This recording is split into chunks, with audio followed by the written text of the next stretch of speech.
ایک ایم ولی صاحب کے معاملے کا ڈراپ سین ہوا ہے، اس پہ بات کریں گے، اور دوسرے نمبر پہ بات کریں گے ایک بڑی تکلیف دہ سٹوری سامنے آئی ہے، بہت تکلیف دہ سٹوری آئی ہے، بلکہ پہلے اس پہ بات کرتے ہیں، بہت بڑا انسانی المیہ۔ یہ معاملہ ہے کوئٹہ کا، اور اس پہ مجھے نہیں لگتا کہ کسی بھی اور ٹاک شو میں بات ہوئی ہوگی، لیکن نصرت جاوید صاحب نے اس کے اوپر اپنے پروگرام میں، نصرت جاوید صاحب نے اور عدنان حیدر صاحب نے سیگمنٹ کیا، اور وہیں سے یہ سٹوری ہائی لائٹ ہوئی ہے ان کے پروگرام میں ہائی لائٹ کرنے سے۔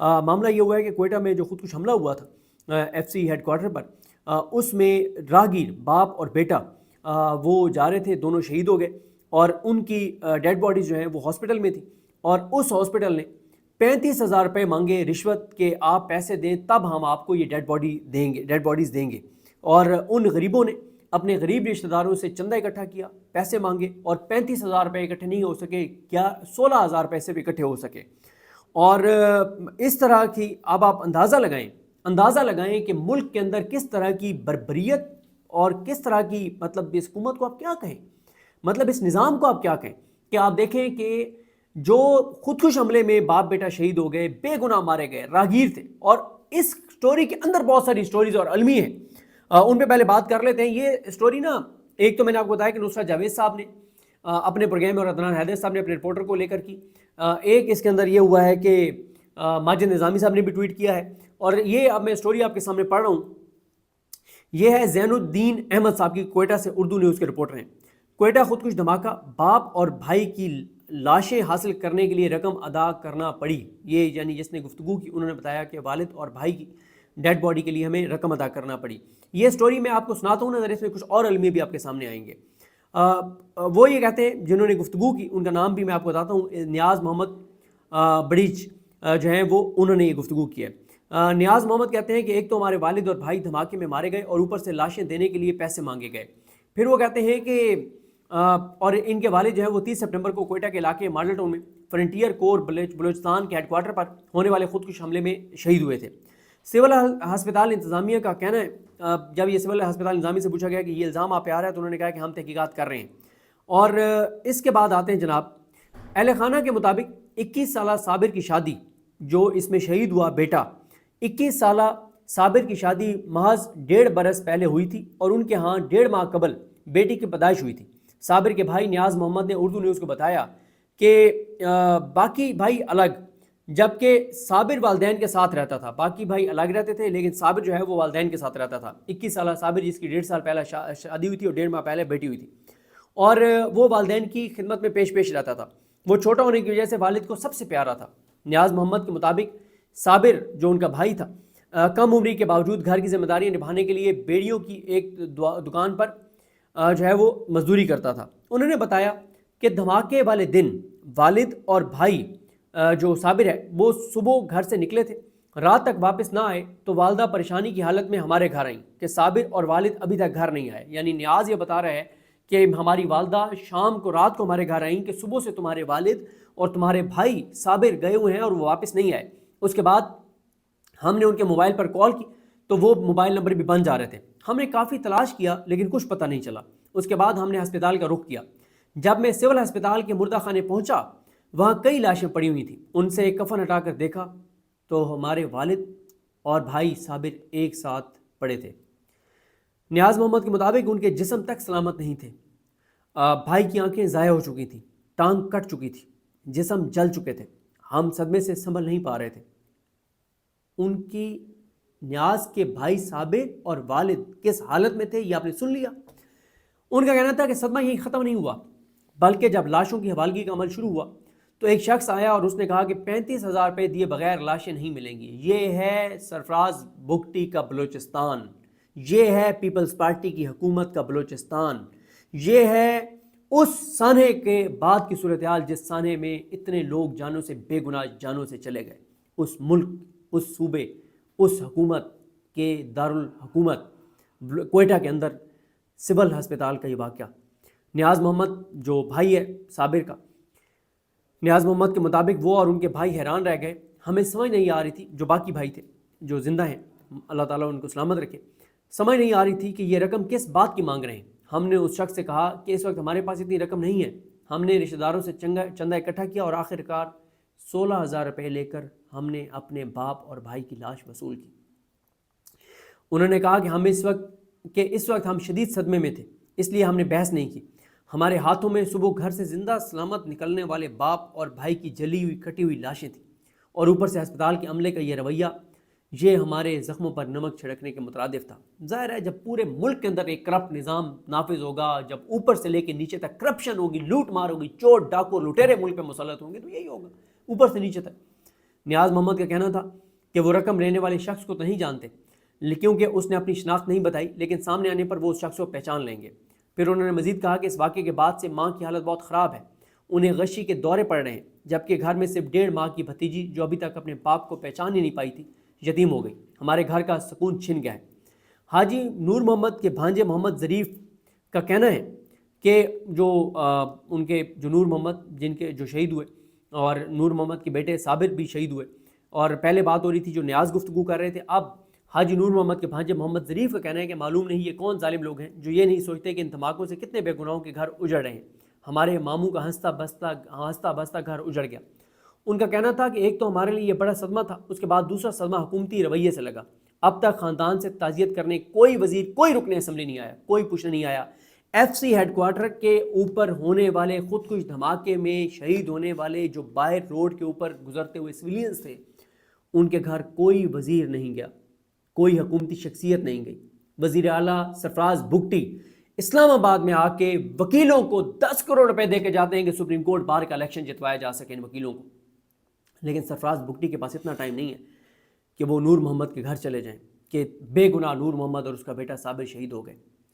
اور کیونکہ نہ یہ نور محمد نہ یہ صابر جو شہید ہوا، یہ انہوں نے ووٹ دیا ہی نہیں تھا سرفراز بگٹی اور اس حکومت کو، جیسے پورے پاکستان میں جیسے نون لیگ کو ووٹ نہیں پڑا پنجاب میں، جیسے پیپلز پارٹی کو سندھ میں ووٹ نہیں پڑا۔ لیکن ظاہر ہے جب یہ عوام کے ووٹوں کے بغیر اقتدار میں آئیں گے تو یہی عوام کی قدر ہوگی، حیثیت اور اوقات ہوگی ان کے نزدیک۔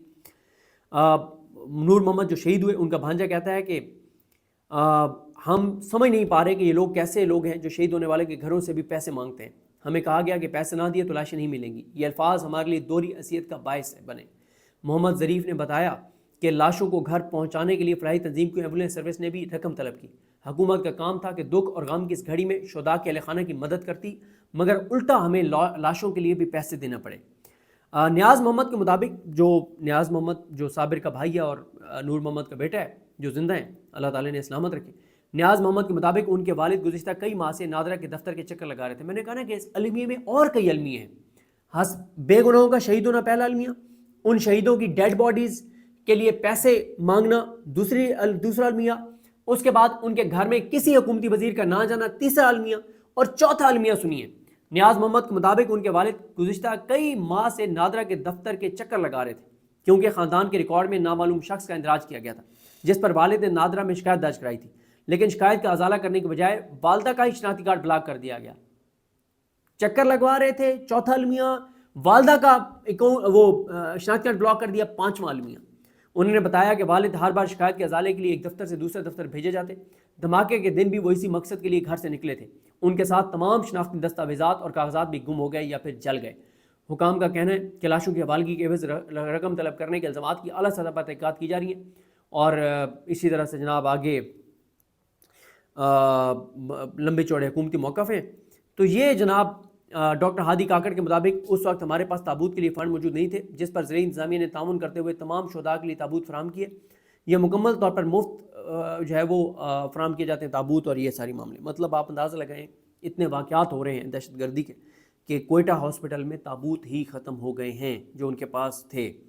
تو اللہ تعالیٰ رحم کرے جی، اللہ تعالیٰ کرم کرے، لیکن حکومتی بربریت آپ نے اور نظام کا المیہ آپ نے جو ہے وہ سن لیا ہے۔ اس واقعے کے اوپر شرم سے ڈوب مرنا چاہیے ان سارے ہمارے حکمرانوں کو، اور اس میں جانا چاہیے پی ٹی آئی کے لوگوں کو بھی، اس طرح کے سانحات میں جو شہداء ہیں ان کے گھروں میں جانا چاہیے۔ گو کہ پی ٹی آئی کے کئی شہداء کے گھر جانا چاہتے ہیں تو ان کو اجازت نہیں ملتی، لیکن بہرحال یہ تو سویلین شہید تھے، ان کے گھر تو پی ٹی آئی کو جانا چاہیے تھا، بہرحال ابھی بھی جانا چاہیے۔ سالار خان کاکڑ، داؤد کاکڑ، ان ساروں کو جانا چاہیے۔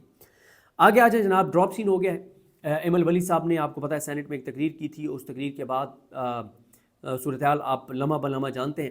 اب اس سارے معاملے کا ڈراپ سین ہو گیا ہے۔ ٹویٹ آیا ہے ایمل ولی صاحب کا، وہ کہتے ہیں کہ وفاقی وزیر قانون اعظم نذیر تارڑ نے کل میری تقریر سے قبل وزیر اعظم کے ساتھ میری ملاقات جو ہے وہ طے کروائی. یعنی وہ کہتے ہیں کہ جو میں نے کل تقریر کرنی تھی، جو ایک انہوں نے بڑا ہائپ کریٹ کی ہوئی تھی کہ وہ تقریر کریں گے سوموار کے دن، اور طلال چودھری بھی بڑی دھمکیاں لگا رہے تھے، تو وہ کہتے ہیں کہ اعظم جدید طیارہ نے میری تقریر سے پہلے میری شہباز شریف سے ملاقات کروائی، جس کا مقصد یہ تھا کہ شہباز شریف، وزیر اعظم شہباز شریف جو ہیں، ان کے دورہ امریکہ پر ان کی جو بریفنگ ہے وہ مجھے وہ بریفنگ دیں. اس حوالے سے میں ضروری وضاحت دینا چاہتا ہوں. باقی جمعرات کو لگائے گئے الزامات کا جواب تفصیل سے دوں گا. کہتے ہیں کہ سینیٹ آف پاکستان میں تقریر کے بعد وزیر اعظم پاکستان نے مجھے دورہ امریکہ پر بریفنگ دینے کے لیے مدعو کیا، مجھے دعوت دی.